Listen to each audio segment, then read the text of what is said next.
Elected officials in Arizona certified the state's election results on Monday in a formal canvassing ceremony at the state capitol, initiating the start of recounts and potential lawsuits, which couldn't begin by law until after the canvassing. Secretary of State Katie Hobbs, the Democratic governor-elect, presided over the official certification, to the outcry of some Republicans, including her competitor Kari Lake, who was expected to challenge the vote. During the campaign, Lake repeatedly called on Hobbs to recuse herself from her role, but Hobbs maintained she carried no conflict of interest, since former secretaries of state have certified their own election wins, and because her office does not count the votes. At the start of the certification process, Hobbs spoke about the importance of protecting democracy and looked to the next major election in 2024. Arizona had a successful election, but too often throughout the process, powerful voices proliferated misinformation that threatened to disenfranchise voters, Hobbs said.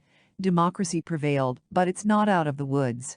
2024 will bring a host of challenges from the election denial community that we must prepare for, but for now, a reasons to stand proud, knowing that this election was conducted with transparency, accuracy and fairness, in accordance with Arizona's election laws and procedures, she added. Outgoing Republican Governor Doug Ducey and Arizona Supreme Court Chief Justice Robert M. Brudenell flanked Hobbs for the canvassing ceremony, along with outgoing Republican Attorney General Mark Brnovich, who investigated claims of election fraud in the 2020 election, but did not find anything substantial. There's no better place in the nation to build a successful life than in Arizona, Ducey said. Let us remember this as we certify the election and begin this next chapter. Brnovich made a point of noting that the governor and attorney general don't officially certify the election, but serve as witnesses in the ceremony. I'm reminded what John F. Kennedy often said, those who ride the tiger to seek power often end up inside, he added. While Ducey shook hands with Hobbs after the canvass, Brnovich was quick to stand and leave the room.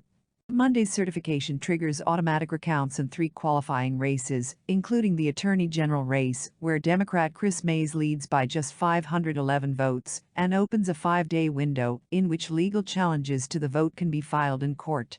Lake's campaign told ABC News on Monday that she still plans to file legal challenges to the election results. Republican Abe Hamadeh, also backed by former President Donald Trump, like Lake, is expected to file a challenge as well.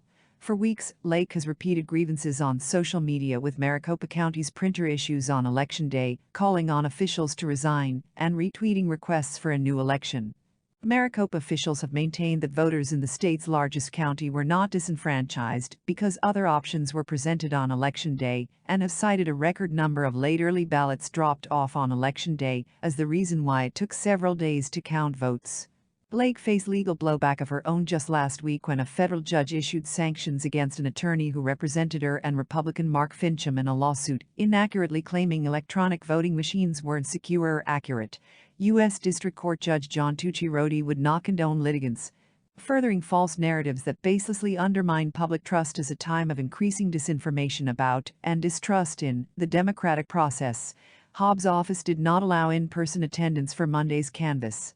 Although the event was streamed live, as it's required to be public by law, audio was not working on a Zoom link provided by the Secretary's office, and another Facebook link was down. Blake Masters, who lost his challenge against Democratic Senator Mark Kelly, is the only statewide Republican candidate so far to concede their race. The RNC recently announced he would be joining an advisory council.